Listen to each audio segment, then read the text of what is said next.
Hello students, good morning all of you.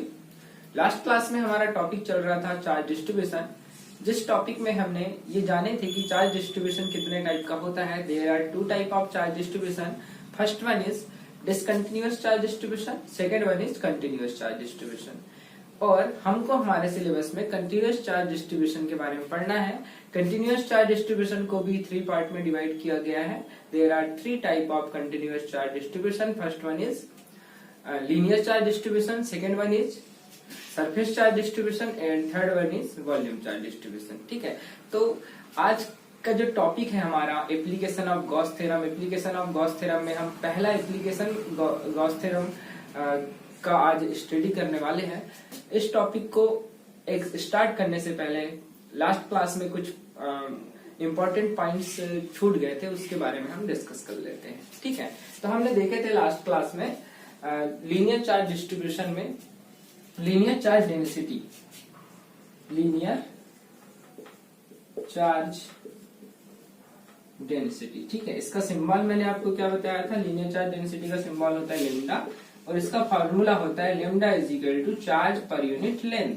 ठीक है, मतलब amount of charge per unit length is called linear charge density. इसकी SI unit बताना मैं भूल गया था। ठीक है, एसआई यूनिट क्या होती है, यदि हम इसकी एसआई यूनिट की बात करें तो चार्ज की होती है कूलम। ठीक है, चार्ज की होती है कूलम और लेंथ की क्या होती है मीटर। मतलब हमारे पास क्या एसआई यूनिट क्या होगी, coulomb per metre, coulomb per metre. आ रही बात समझ में। इसी तरीके से सेकेंड डिस्ट्रीब्यूशन था हमारे पास surface charge distribution. Surface charge distribution, इसमें हमने सरफेस चार्ज डिस्ट्रीब्यूशन में सरफेस चार्ज डेंसिटी की बात किए थे। चार्ज के अमाउंट को यदि हमको ऑब्टेन करना है या डिफाइन करना है तो उसे सरफेस चार्ज डेंसिटी का टर्म का यूज करके डिफाइन किया गया था। सरफेस चार्ज डेंसिटी, इसका सिंबल होता है सिग्मा। ठीक है, और इसके यदि हम फार्मूला की बात करें, सिग्मा इज इक्वल टू होता है चार्ज पर यूनिट एरिया। ठीक है, amount of charge per unit area is called surface charge density. ठीक है, सरफेस चार्ज डेंसिटी की एसआई यूनिट क्या होती है, coulomb upon metre square. Charge की एसआई यूनिट कूलम और एरिया की एसआई यूनिट मीटर स्क्वायर, तो हमारे पास एसआई यूनिट आ जाएगी कूलम पर मीटर स्क्वायर। ठीक है, आ रही बात समझ में। और लास्ट था हमारे पास वॉल्यूम चार्ज डिस्ट्रीब्यूशन। ठीक है, इतना नोट करिए पहले।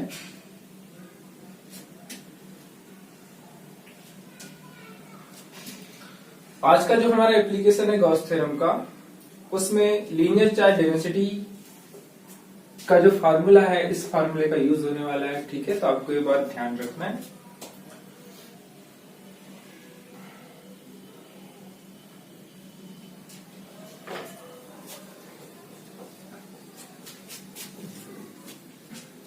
थर्ड है volume charge distribution. Volume charge distribution, volume charge distribution में हमने वॉल्यूम चार्ज डेंसिटी की बात किए थे। ठीक है, वॉल्यूम चार्ज डेंसिटी टर्म का यूज किए थे चार्ज के अमाउंट को ऑब्टेन करने के लिए। वॉल्यूम चार्ज डेंसिटी का सिंबल रो था।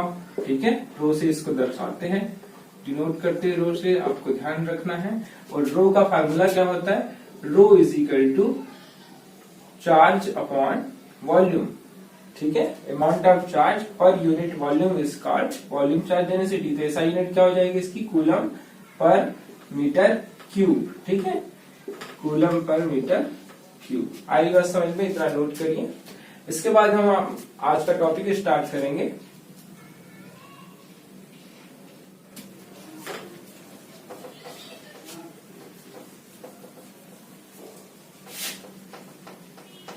आज का हमारा टॉपिक है application of Gauss theorem. Application of Gauss theorem में हम आज पहला एप्लीकेशन लिखेंगे। फर्स्ट एप्लीकेशन है intensity of electric field due to infinitely long straight charge wire. हमारे पास एक लॉन्ग इनफाइनेटली चार्ज वायर है, स्ट्रेट चार्ज वायर है, जिसके कारण किसी भी पॉइंट पर जो चार्ज स्ट्रेट वायर है, जैसे ये हमारे पास चार्ज स्ट्रेट वायर है, इस चार्ज स्ट्रेट चार्ज वायर के अराउंड किसी भी पॉइंट पर इंटेंसिटी ऑफ इलेक्ट्रिक फील्ड की वैल्यू हम गॉस थ्योरम का यूज करके फाइंड आउट करेंगे। ठीक है, आ रही बात समझ में? एग्जाम के पॉइंट ऑफ व्यू से ये टॉपिक बहुत ज्यादा इंपॉर्टेंट है, इसलिए आप सभी ध्यान से समझिएगा। ठीक है, इस टॉपिक को स्टार्ट करने से पहले थोड़ा सा देख लेते हैं हम कि गॉस थ्योरम का एप्लीकेशन क्या होता है। What is the application of Gauss theorem? तो मैंने आपको बताया था गॉस थ्योरम का मेनली एप्लीकेशन होता है इंटेंसिटी ऑफ इलेक्ट्रिक फील्ड की वैल्यू फाइंड आउट करने के लिए। ठीक है, हमने इसके पहले इसी चैप्टर में intensity of electric field find out किए हैं इलेक्ट्रिक डायपोल जिसमें एक्सियल पोजीशन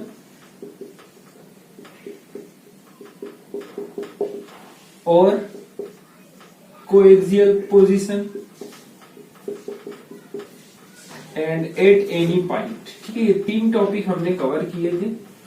इन तीनों टॉपिक में हमने इंटेंसिटी ऑफ इलेक्ट्रिक फील्ड निकाले थे। Intensity of electric field due to an electric dipole at axial position. ठीक है, दूसरा टॉपिक था intensity of electric field due to an electric dipole at coaxial position and third topic था intensity of electric field due to an electric dipole at any point. ठीक है, ये तीनों topic हमने कवर किए थे और इन तीनों टॉपिक में हमने जो फार्मूला यूज किए थे इंटेंसिटी ऑफ इलेक्ट्रिक फील्ड का फार्मूला यूज किए थे। इंटेंसिटी ऑफ इलेक्ट्रिक फील्ड क्या होता है?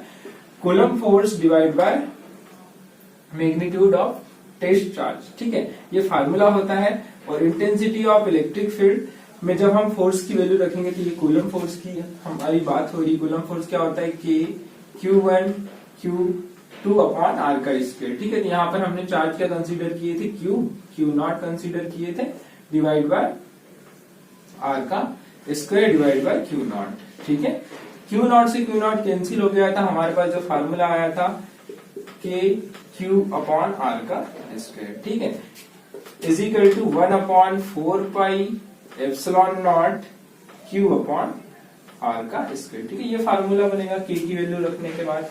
तो इस फार्मूले का यूज किए थे हमने इलेक्ट्रिक डायपोल में इन तीनों कंडीशन पर इंटेंसिटी ऑफ इलेक्ट्रिक फील्ड की वैल्यू फाइंड आउट करने के लिए। तो यहाँ पर आपको क्या समझ में आ रहा है कि हमने कूलम फोर्स का यूज किए थे, मतलब इनडायरेक्टली हमने कूलम फोर्स का ही यूज किए थे, क्योंकि यहाँ पे हमने इंटेंसिटी ऑफ इलेक्ट्रिक फील्ड की वैल्यू कैसे फाइंड आउट किए थे?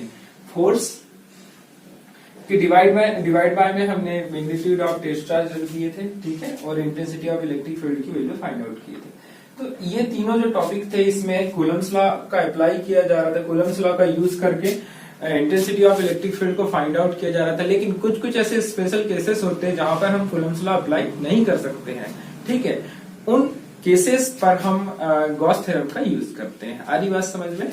ठीक है, जहां पर कूलम्स लॉ एप्लीकेबल नहीं होता वहां पर गॉस थ्योरम का यूज किया जाता है। ठीक है, तो ये केवल मैंने आपको समझाने के लिए बताया था। तो यहाँ पर आप कंफ्यूज ना होइएगा, क्योंकि यहाँ पर चार्ज की वैल्यू कभी Q1 कभी Q2 चार्ज की वैल्यू तो अलग अलग ले सकते हैं। ठीक है, यहाँ पर Q1 हो सकती है या Q2 हो सकती है, इस बात का आपको ध्यान रखना है। ठीक है,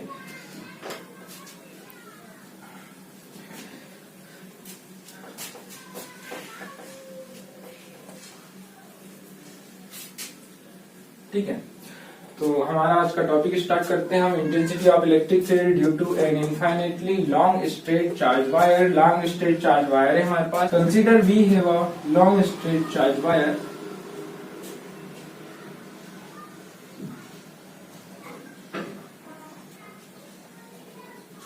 ठीक है, हमने एक चार्ज वायर कंसीडर की है जो कि इनफाइनेटली लॉन्ग है और इसमें यूनिफॉर्मली चार्ज डिस्ट्रीब्यूटेड है। ठीक है, पॉजिटिव चार्ज डिस्ट्रीब्यूटेड है। तो इस चार्ज वायर के अराउंड किसी भी पी पॉइंट पर, कोई भी एक पॉइंट हम कंसीडर करेंगे, उस पी पॉइंट पर इंटेंसिटी ऑफ इलेक्ट्रिक फील्ड की वैल्यू फाइंड आउट करेंगे बाय यूजिंग गॉस थ्योरम। ठीक है, आ रही बात समझ में? तो हम मान लेते हैं ये माइनस इन्फिनिटी और ये प्लस इन्फिनिटी। ठीक है, इन्फिनिटी लॉन्ग चार्ज वायर है। तो यहाँ पर पॉजिटिव चार्ज जब हमारे पास होता है तो पॉजिटिव चार्ज के केस में इलेक्ट्रिक फील्ड का डायरेक्शन क्या होता है? अवे फ्रॉम पॉजिटिव चार्ज, यही हमने पढ़े हैं। ठीक है, तो पॉजिटिव चार्ज का डायरेक्शन भी स्ट्रेट लाइन में होता है, तो इलेक्ट्रिक फील्ड का जो डायरेक्शन होगा पॉजिटिव चार्ज के कारण ये अवे फ्रॉम पॉजिटिव चार्ज होगा। आ रही बात समझ में? ये इलेक्ट्रिक फील्ड का डायरेक्शन हो गया, ये हो गया इस साइड इलेक्ट्रिक फील्ड का डायरेक्शन। ठीक है, इतनी बातें क्लियर हुई। अब यहाँ पर हमको गॉस थ्योरम अप्लाई करना है, तो जब भी गॉस थ्योरम अप्लाई की जाती है तो गॉसियन सरफेस कंसीडर करना पड़ता है। ठीक है, तो यहाँ पर जो स्ट्रेट वायर है, इस स्ट्रेट वायर के अराउंड हम कौन सा गॉसियन सरफेस कंसीडर करें, क्योंकि जब हम गॉसियन सरफेस कंसीडर करते हैं तो उसकी भी कुछ कंडीशंस होती है कि गॉसियन सरफेस कैसा होना चाहिए, सिमेट्रिक होना चाहिए, सिमेट्रिक अबाउट चार्ज डिस्ट्रीब्यूशन, जो चार्ज डिस्ट्रीब्यूशन है उसके अबाउट सिमेट्रिक होना चाहिए। ठीक है, तो हम कौन सा सरफेस ले, गॉसियन सरफेस, तो इसके अराउंड हम सिलेंड्रिकल गॉसियन सरफेस लेंगे। ठीक है, सिलेंड्रिकल गॉसियन सरफेस होगा, क्योंकि सिलेंड्रिकल गॉसियन सरफेस इस uniformly infinitely long charge wire के अराउंड एक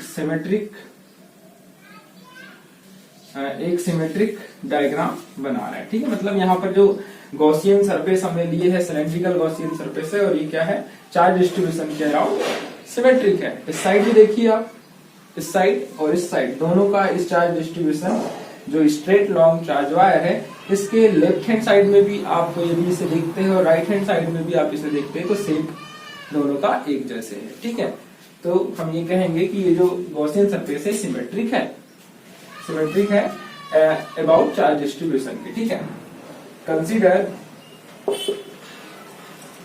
a Gaussian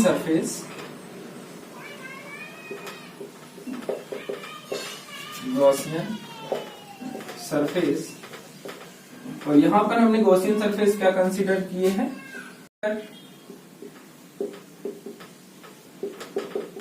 cylindrical Gaussian surface.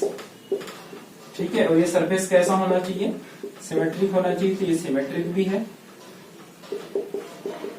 ठीक है, symmetric about charge distribution.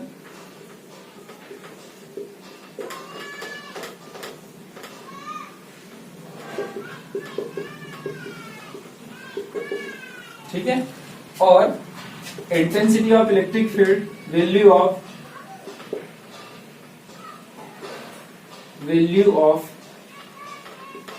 intensity of electric field is always constant at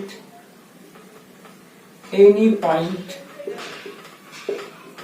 of Gaussian surface। ठीक है, Gaussian surface के हर एक point पर इंटेंसिटी ऑफ इलेक्ट्रिक फील्ड की वैल्यू कांस्टेंट होना चाहिए। मान लेते हैं हमारे पास ये एक सिलेंडर है जिसके इनसाइड में charge infinitely long straight charge wire रखा हुआ है। ठीक है, तो ये आपको देखने समझ में आ रहा होगा कि एक सिलेंडर जैसे लग रहा है, तो इसके हर एक पॉइंट पर, जितने भी पॉइंट है, हर एक पॉइंट पर इंटेंसिटी ऑफ इलेक्ट्रिक फील्ड की जो वैल्यू रहेगी वो कांस्टेंट रहेगी, किसी भी पॉइंट की आप बात कर ले।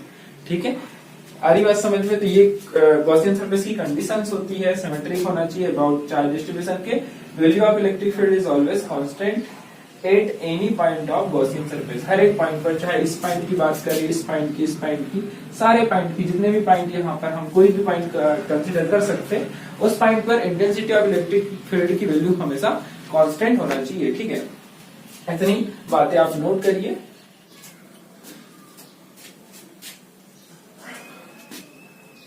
अब यदि हम कोई भी पॉइंट पी लेते हैं, take a point P on the Gaussian surface. ठीक है, गॉसियन सरफेस के किसी भी जगह पर हम एक पॉइंट कंसीडर करेंगे, तो हमने यहाँ पर मान लो एक पॉइंट कंसीडर किया।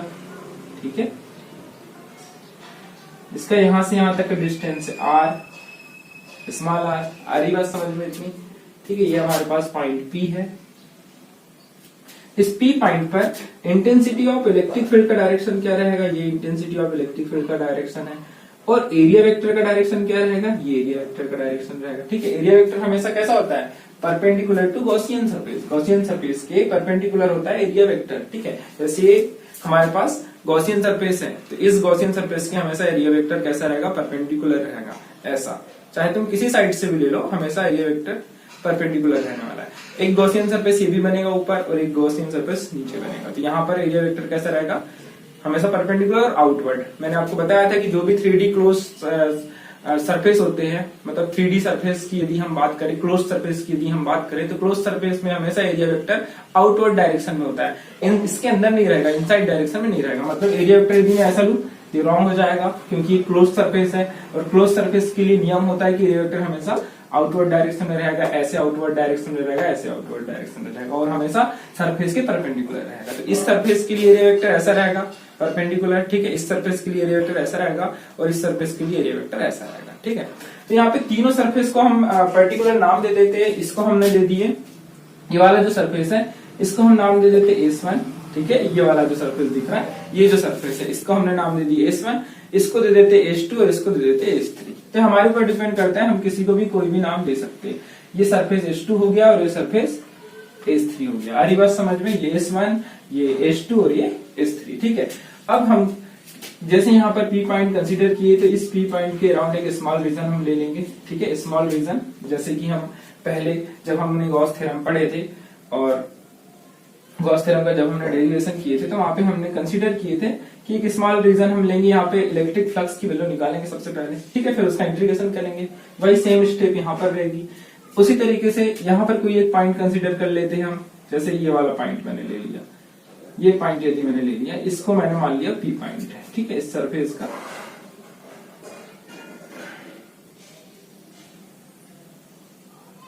कोई भी पॉइंट आप ले सकते हैं, जैसे मैंने यहाँ पर ये वाला पॉइंट ले लिया,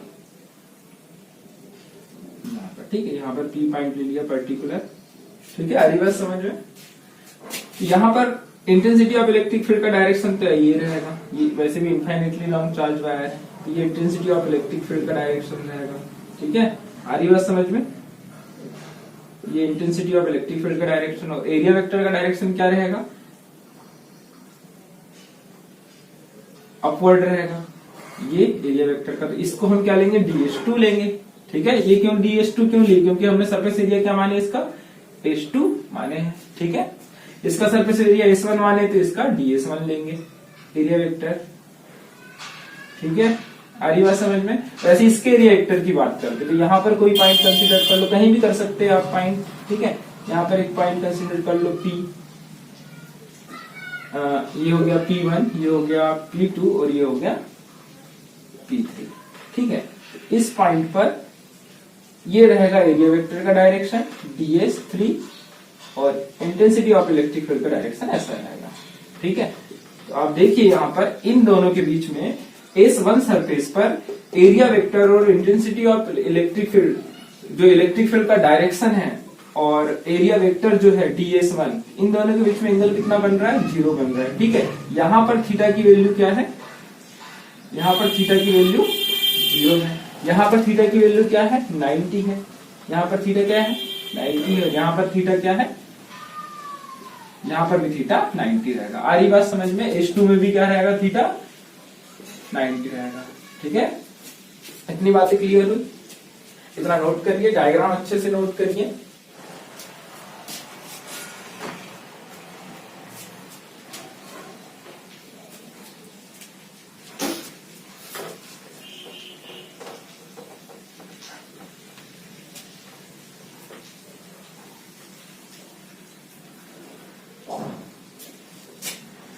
टोटल फ्लक्स, टोटल फ्लक्स, और टोटल फ्लक्स की बात कर रहे हैं यहाँ पे, नॉर्मल जो फार्मूला होता है इलेक्ट्रिक फ्लक्स का, उस इलेक्ट्रिक फ्लक्स के फार्मूले का यूज करेंगे। Total flux coming out from Gaussian surface, Gaussian surface is equal to phi e, ठीक है। हमने मान लिए कि जो टोटल फ्लक्स है किसकी इक्वल है, phi e के इक्वल है। phi इज इक्वल टू क्या हो जाएगा, integration of E ds1 cos theta. आ रही बात समझ में? ठीक है, ये कौन सा सरफेस है? S1 सरफेस के लिए हमने ले लिया। S1 सरफेस मींस ये वाला जो सरफेस दिख रहा है आपको, ठीक है, कर्व सरफेस। ठीक है, इस सरफेस के लिए हमने क्या कंसीडर किए? जो टोटल फ्लक्स, आपको ये फार्मूला तो पहले से पता होना चाहिए। इलेक्ट्रिक फ्लक्स जब हम फाइंड आउट करते हैं तो फार्मूला क्या होता है? एक, यदि हम स्मॉल रीजन की बात करते हैं, ये छोटा सा स्मॉल रीजन है, तो इसके लिए क्या फार्मूला हो जाएगा?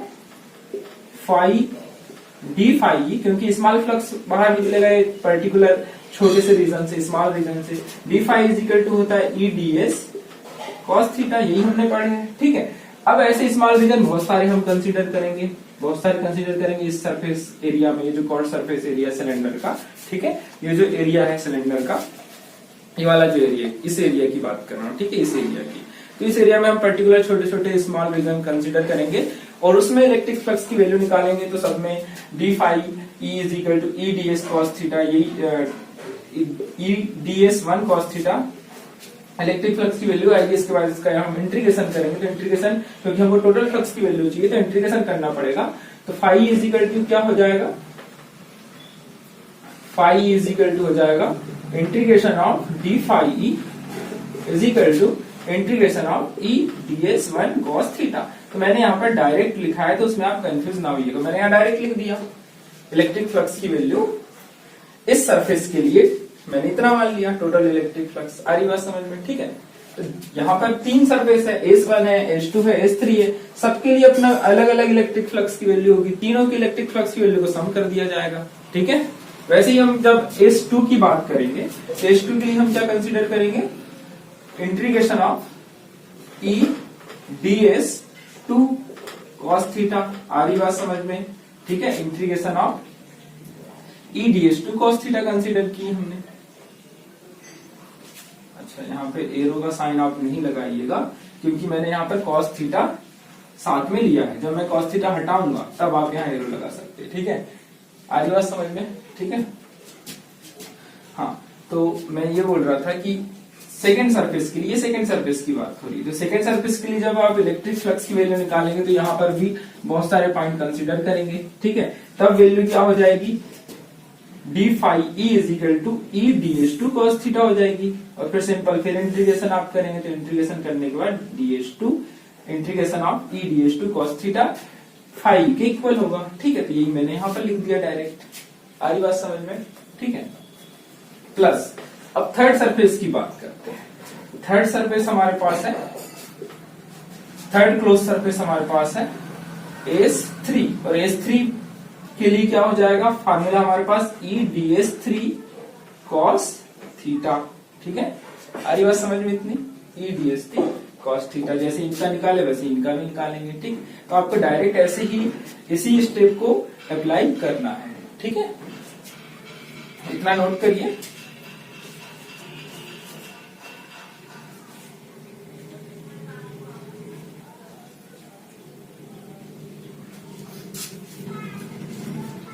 फाई इज इक्वल टू हो जाएगा, चलो, we know that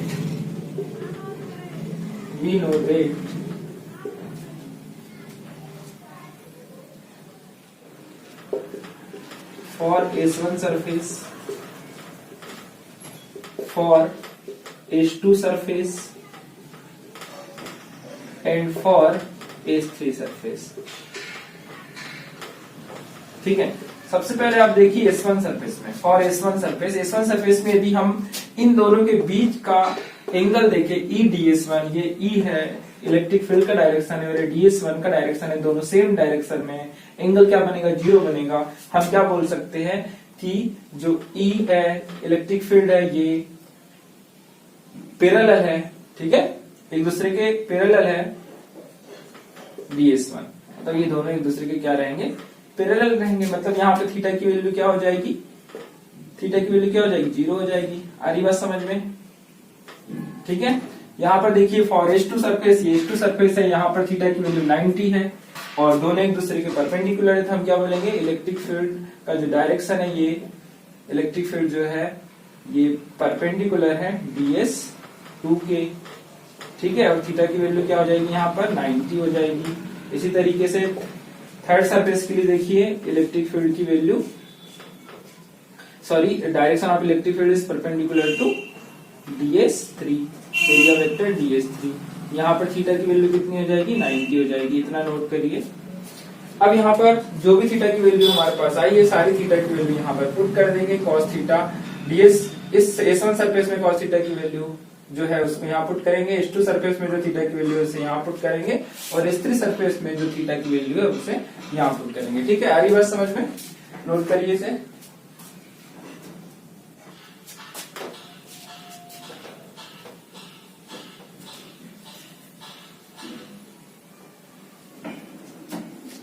phi E is equal to हो जाएगा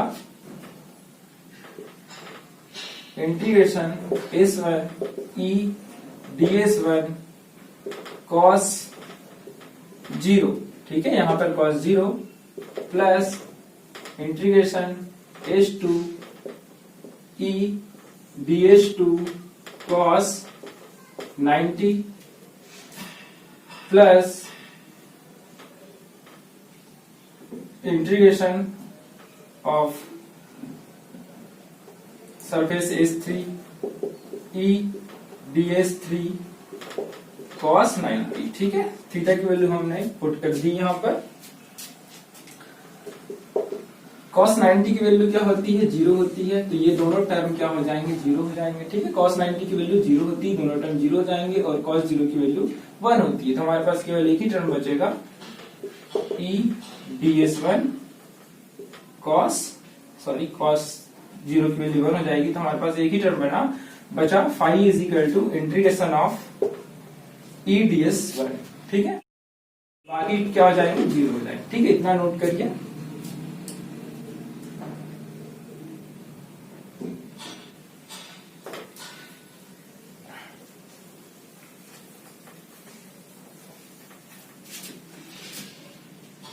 phi E is equal to हो जाएगा इलेक्ट्रिक फील्ड की वैल्यू कांस्टेंट रहेगी हर एक पॉइंट पर, तो electric intensity of electric field को हम बाहर कर देंगे इंटीग्रेशन ऑफ ds1, ठीक है। इसका जब आप इंटीग्रेशन करेंगे तो इंटीग्रेशन करने के बाद हमारे पास फाई इज इक्वल टू हो जाएगा e s1, ठीक है। टोटल यहाँ पर हमने टोटल सरफेस एरिया क्या कंसीडर करे, इसका s1 कंसीडर करें, तो टोटल सरफेस एरिया जब हम छोटे छोटे स्मॉल रीजन जो हमने लिए हैं उनको जब हम सम करेंगे तो टोटल सरफेस एरिया आ जाएगा, ठीक है। इंटीग्रेशन का मतलब सम होता है, तो यहाँ पर क्या आ जाएगा es1, और s1 की वैल्यू क्या होगी, ये हमारे पास मान लो फर्स्ट इक्वेशन है, ठीक है। कर्व सरफेस एरिया ऑफ, मैं डायरेक्ट लिख दे रहा हूं, फाई इज इक्वल टू हो जाएगा e 2 पाई r l, ठीक है, 2 pi r l, 2 e is equal to, sorry, phi is equal to e 2 pi r l। here s1 is equal to है 2 pi r l, ठीक है। ये curve surface area of cylinder होता है, curve surface area of cylinder is equal to 2 pi r l होता है। हमने r consider किए ना, यहाँ से यहाँ तक का डिस्टेंस, और यहाँ से यहाँ तक का डिस्टेंस हम कंसीडर करेंगे, यहाँ से यहाँ तक का जो डिस्टेंस है इसे हम कंसीडर करेंगे कैपिटल एल या स्मॉल एल, वो आपके ऊपर डिपेंड करता है, तो हमने कैपिटल एल कंसीडर किए हैं, ठीक है। आ रही बात समझ में, इतना नोट करिए। ये हमारे पास आ गई फर्स्ट इक्वेशन, इसको हम मान लेते हैं फर्स्ट इक्वेशन, ठीक है। ये हमारे पास फर्स्ट इक्वेशन है,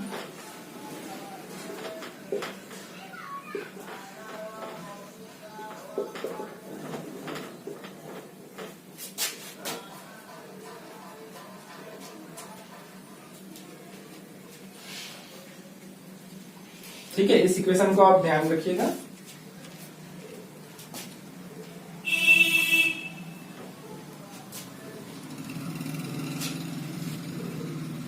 नोट करिए जल्दी।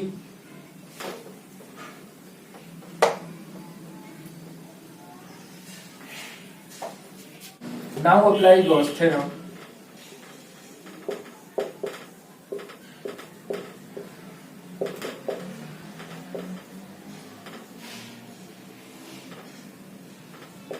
According to Gauss theorem, we know that total flux coming out from any closed surface is equal to 1/ε times of charge which is present inside the Gauss surface. ठीक है, तो हम इसको कैसे लिखेंगे, phi E is equal to Q/ε0। हमने ये Q क्या है, चार्ज है, मतलब यहाँ पर हमने मान ली, यहाँ पर जितना भी जो भी यूनिफॉर्मली चार्ज है इसको हमने मान लिए Q। ठीक है, अरे बात समझो, टोटल चार्ज हमने मान ली Q, तो फाई इज इक्वल टू हो जाएगा Q/ε0। ये हमारे पास सेकेंड इक्वेशन है। ठीक है, अब ये जो दोनों इक्वेशन आपको दिख रही है, दोनों ही फाई ई है, इलेक्ट्रिक फ्लक्स है, दोनों इक्वल होंगे, दोनों इक्वेशन को हम इक्वल रख देंगे। Form equation first and second. ठीक है, first equation is equal to second equation.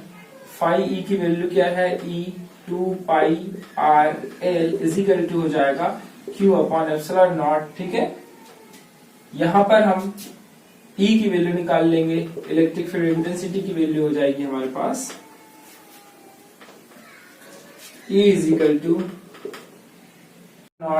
2πr/l। ठीक है,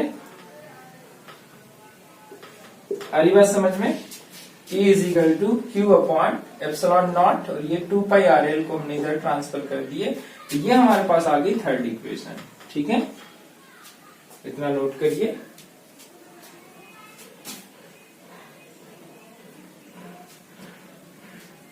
ठीक है, तो जब भी हम एप्लीकेशन ऑफ गॉस थ्योरम की बात करेंगे तो सबसे पहले जो भी एप्लीकेशन हम पढ़ने वाले हैं, तो सबसे पहले हम क्या करेंगे, पहली स्टेप हमारी रहेगी टोटल इलेक्ट्रिक फ्लक्स निकालेंगे नॉर्मल फार्मूले से।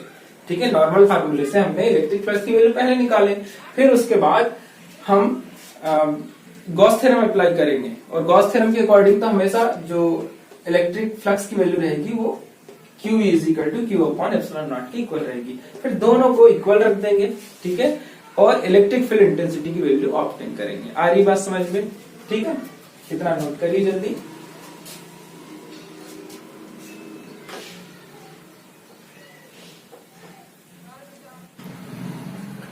Next step, we know that value of linear charge density, value of linear charge density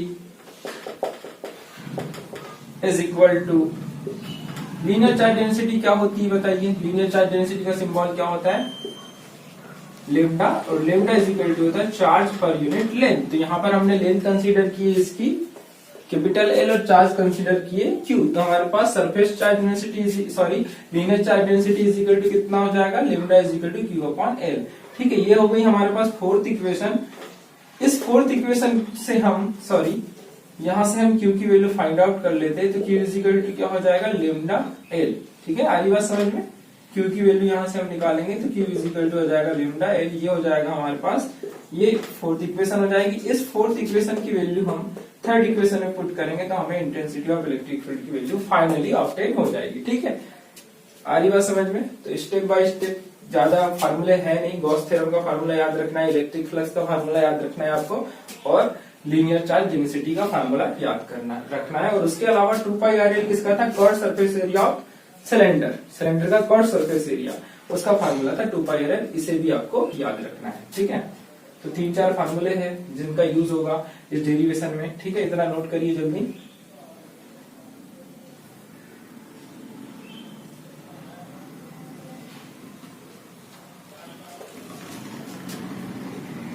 Put the value of equation 4 in equation third. ठीक है, थर्ड इक्वेशन में पुट कर देंगे तो हमारे पास वैल्यू हो जाएगी, Q की जगह क्या आ जाएगा बताइए, E is equal to Q की जगह आ जाएगा लेम्डा L, L से L कैंसिल हो जाएगा, तो इंटेंसिटी ऑफ इलेक्ट्रिक फील्ड की वैल्यू हो जाएगी लेम्डा डिवाइड बाय 2πr/ε। ठीक है, लेम्डा डिवाइड बाय 2πr/ε।